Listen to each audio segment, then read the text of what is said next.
ለተለያዩ ተፈጥሯዊና ሰው ሰራሽ አደጋዎች ተጋላጭ የሆኑ የህብረተሰብ ክፍሎችን በራስ አቅም ለመደጎም የሚያስችሉ ስራዎች እየተከናወኑ ናቸው አለ የኦፋ ወረዳ አስተዳደር። ከተረጅነት ወደ ምርታማነት በሚል መርህ በተጀመረው በዚህ ኢኒሼቲቭ ሁሉም ዜጎች እየተሳተፉ ይገኛሉ። አለማየሁ አልቶ አምራች ኃይልና ለም መሬት ይዘን ለረጅም ዘመናት የሌላውን እጅ ጠባቂና ተረጂ ሆነን የኖርንበት እውነታ የማይፋቅ የታሪክ ጠባሳ ነው። ይህም የአገሪቷ ኢኮኖሚያዊና ፖለቲካዊ ሉዓላዊነት ለረጅም ዘመናት ምሉዕ እንዳይሆን ምክንያት ሆኗል። ይህንን ለመቀልበስ እንደ ሀገር ከተረጂነት ወደ ምርታማነት በሚል የተጀመረ ኢኒሼቲቭ መነሻ በወላይታ ዞን የኦፋ ወረዳም ግብ ጥሎ እየሰራ ይገኛል። ትላንት ተሰልፈን ስንዴ በተቀበልንበት ምድር ልክ በተመሳሳይ ደግሞ በተቀራኒው ሰው ተቀባይ እንጂ ሰጪ አልነበረም። በዚህ ቦታ ላይ እስካሁን በታሪክ ይሄን ታሪክ ዛሬ ገልብጠናል። ሰጪ ሆነናል ከመቀበል። ይሄንን የኛ ማህበረሰብ ማመን አለበት። እያንዳንዱ ወጣት ማመን አለበት። ባለሀብቱ ማመን አለበት። የእምነት ተቋማት ይሄን ማመን አለባቸው። አምኖ መስራት አለባቸው።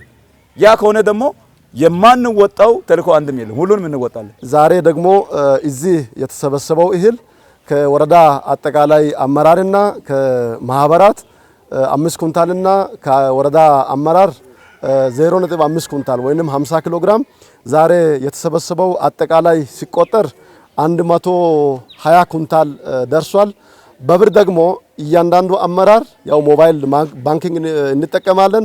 ለዚህ ለአደጋ ጊዜ የተከፈተው አካውንት አለ። በዛ አካውንት ከሞባይላችን 500 ብር ትራንስፈር ይዙ እናደርጋለን። አመራሩን የህብረት ስራ ማህበራት የእምነት ተቋማትን ጨምሮ ሌሎች የህብረተሰብ ክፍሎችን በማሳተፍ እየተንቀሳቀሰ የሚገኘው የወረዳ አስተዳደሩ ከእህል ማከማቸት ባሻገር የማምረት የቁሳቁስና የገንዘብ ድጋፍ ስራ አጠናክሮ እንደሚቀጥል ተመላክቷል። ንቅናቄ ፈጥረን ሀብት እናሰባስባለን፣ በራስ አቅም ሰብአዊ ፍላጎቶቻችንን እናሟላለን በሚል ቁርጠኝነት የተለያዩ ቁሳቁሶችን የያዘ ብረት ድስት፣ ሳህን፣ መጠጫ፣ የተለያዩ ፍራሽ፣ ትራስ፣ ብርድ ልብስ፣ አልጋ ልብስ፣ የተለያዩ ቁሳቁሶችን የያዘውን ኪት 200 ኪት እንድናዘጋጅ ነው እቅድ የተሰጠው። ስለዚህ ዛሬ እስከዚህ ሰዓት ድረስ ከተለያዩ አካላት ሪሶርስ በማሰባሰብ ወደ 10 ኪት አዘጋጅተናል። ከዛ ውጪ የተቀረውን ከየት ነው የምናገኘው? ከኛ ከማህበረሰባችን ነው የምናገኘው። ስለዚህ ቁሳቁስን የማሰባሰብ ስራ አጠናክረን ነው የምንቀጥለው። እያንዳንዱ ነዋሪ 5 ኪሎ ግራም፣ እያንዳንዱ መንግስት ሰራተኛም 5 ኪሎ ግራም፣ ሃይማኖት ተቋማት ከ5 ኩንታል ጀምሮ እንግዲህ ሀብት ማሰባሰብ በተመሳሳይ ገንዘብንም በዚያው ልክ እያሰባሰብን ቀጣይ እቅዳችንን የምናሳካው ይሆናል። ማሰባሰብ ብቻ ሳይሆን ማምረትም አለ። ከሰው አሳንሶ እንደ ህዝብ አንገት አስደፍቶን ከነበረ ልመናና ተረጂነት ለመውጣት የሚደረገው ስራ የሁሉን ርብርብ ሁሉ ባረካ ከተማ እየተሰሩ ያሉ የተለያዩ የልማት አውታሮች የከተማዋን ገጽታ ከመቀየር አልፎ ለበርካታ ዜጎች የስራ ዕድል መፍጠራቸውን የከተማው ነዋሪዎች ተናገሩ። በተለይም የቆሻሻ አወጋገድ ስርዓት መዘመኑ ከተማዋን ውብና ጽዱ አድርጓታል ያሉት ነዋሪዎቹ ይህንን ወደፊት ማጠናክሮ ማስቀጠል ይገባል ሲሉ ተደምጠዋል። የነዋሪዎቹን ሐሳብ መሰዊያ ስቄል ናት ያሰባሰበችው፣ እንደሚከተለው ይቀርባል። በወላይታ ዞን በፍጥነት እያደጉ ከሚገኙ ከተሞች መካከል አንዷ የሆነችው የአረካ ከተማ በቅርቡ ወደ ፈርጅ አንድ ማደጓን ተከትሎ የውስጥ ገቢ አማራጮችና የነዋሪዎችም ቁጥር በእጅጉ እያደገ መጥቷል። ከተማዋን ለነዋሪዎቿ ምቹ ለማድረግ እየተሰሩ ያሉ የልማት ስራዎች የከተማዋን ገጽታ ከመቀየር አልፎ የጎብኚዎችን ቀልብ እየሳበ መጥቷል። 28 ዓመት እዚህ ነው የኖርኩት። ከ28 ዓመት ጀምሮ እስካሁን ያለው በኢኮኖሚም ደረጃ ይሁን በባህልም ደረጃ ይሁን በኢንፍራስትራክቸር ደረጃ 6 እና 7 ዓመታት ከፍተኛ ለውጥ እንዳለ ለማንም ሙን ነው የሚታይ ነው። እንደምታውቁት እናንተም በአሁኑ ጊዜ ያለውን ሆቴሎችንም ብታው ሁሉም እያደገ ነው የመጣው። አሁን የተሻለ ጊዜ መጥቷል ብዬ እኔ ማስበው በጣም ለየት ያሉ ነገሮች አይተናል። በራሳችንም አይን እያየን ያለነው ነገር ነው እና አንቺ እንደምትመለከቱ እነዚህ ኮሪዶሮች ብቻ አይደሉም።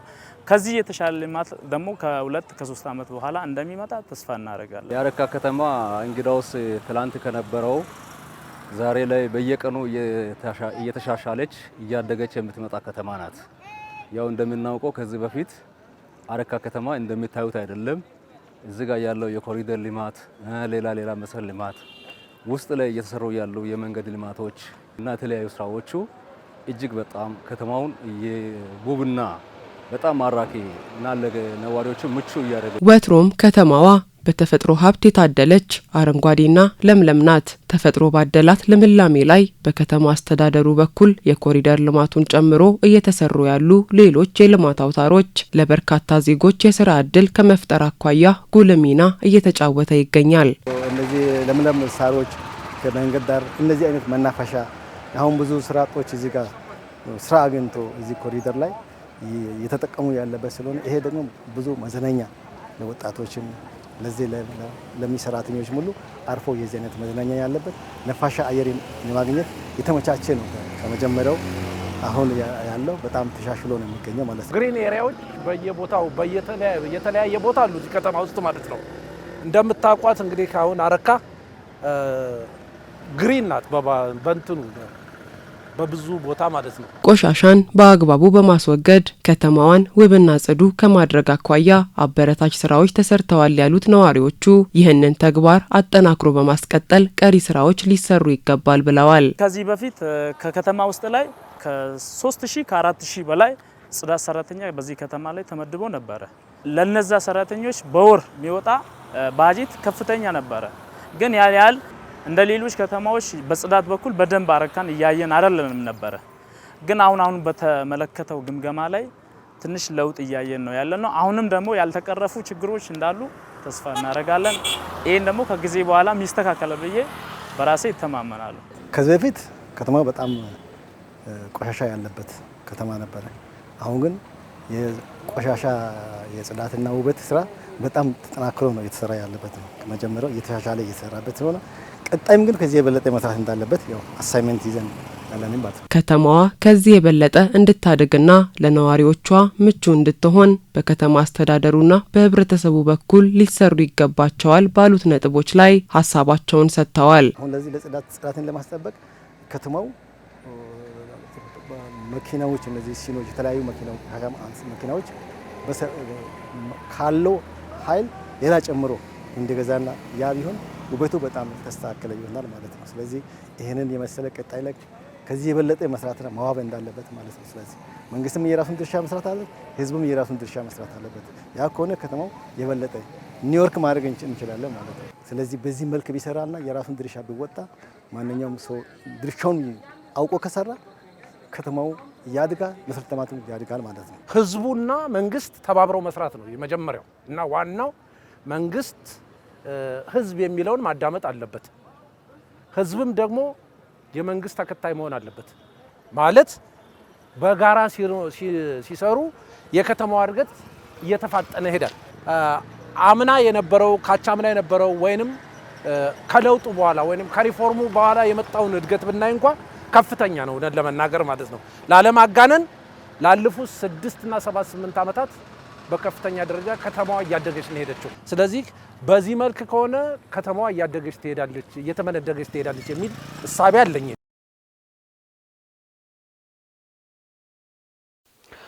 በ1960ዎቹ ገደማ የተመሰረተው የኢትዮጵያ ትምህርት በሬዲዮ ቴክኖሎጂ ባልዘመነበት ወቅት ለመማር ማስተማር ስራ ትልቅ ድርሻ አበርክቷል።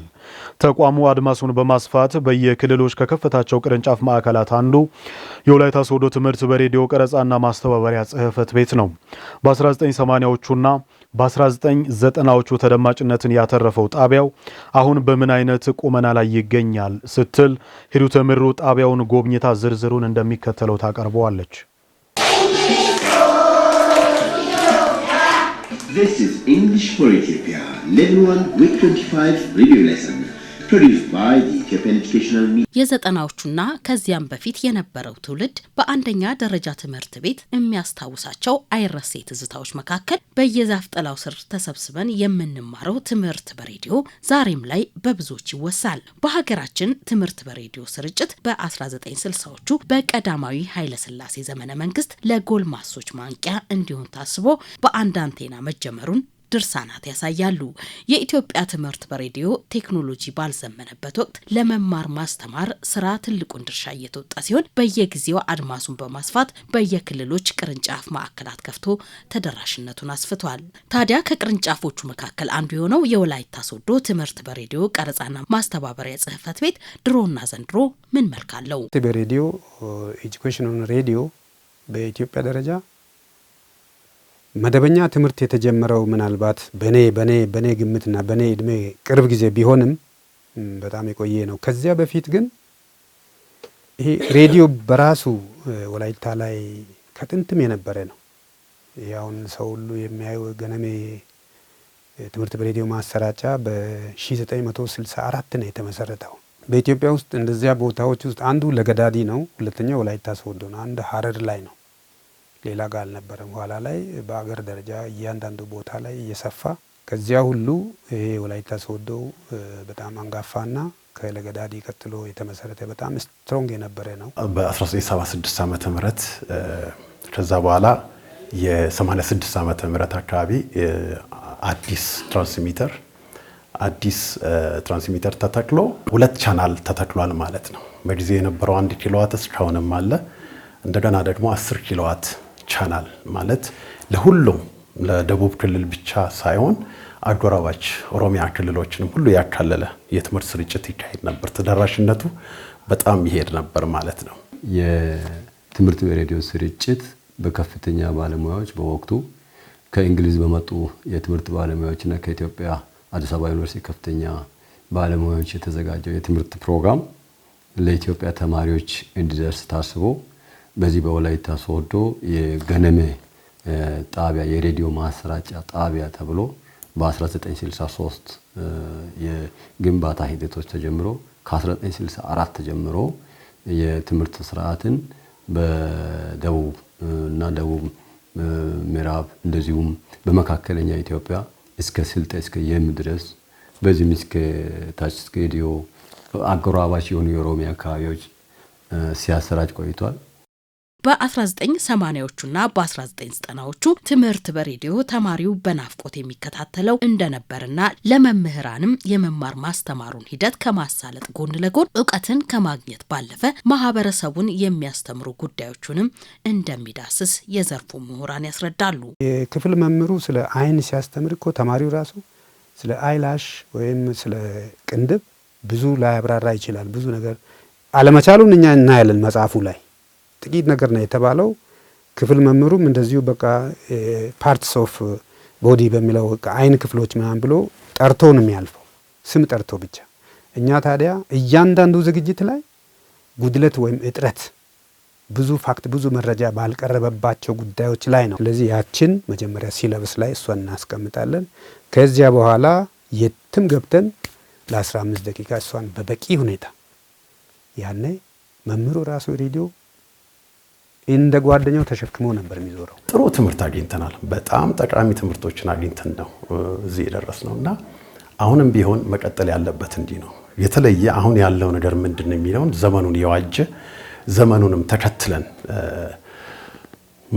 መስራት አለብን የሚል አቋም ሁሉም ሰው ቢይዝና ቀጥታ ከዚህ በበለጠ አፕግሬድ ብናረግ። ጣቢያው በክልሎች መበታተን፣ ስርጭቶች መቆራረጥ እንደገጠመው እሙን ሲሆን አሁን እየተስተዋለ ያለውን የትምህርት ጥራት መጓደልን ለማስተካከል በ2019 የትምህርት ዘመን እንደሚጀምር ነው የተነገረው። በአዲሱ ካሪኩለም መሰረት የተማሪ የአንደኛ ደረጃ ተማሪ በአዲሱ የአንደኛና መካከለኛ ደረጃ ተማሪ ከ1 እስከ 8 ባሉት በ6 ትምህርት አይነቶች ዝግጅት ተደርጓል። ይሄ ዝግጅት በአሁኑ ሰዓት ለተማሪዎች ለማስተላለፍ ቀረጻ እየተካሄደ ነው በስቱዲዮ ደረጃ። በዚህ መነሻ ቀረጻው እንደተጠናቀቀ የሙከራ ስርጭት በዚህ ክረምት መጨረሻ ይደረግና በመስከረም ላይ የአዲሱ ካሪኩለም ትምህርት በሚጀምርበት ወቅት የሬዲዮ ስርጭትን ለሁሉም ተማሪዎች ለሁሉም አካባቢ በሁሉም ቴክኖሎጂ ለማዳረስ ቅድመ ዝግጅት ስራዎችን እየሰራ እንገኛለን። ሀገራችንን በትምህርቱ ዓለም ተወዳዳሪ ለማድረግ በዲጂታሉ ዓለም ዘልቆ በመግባት የትምህርት ስርዓቱን ማዘመን እንደሚገባና የሚመለከታቸውን አካላት ርብርብ እንደሚሻ ተመላክቷል።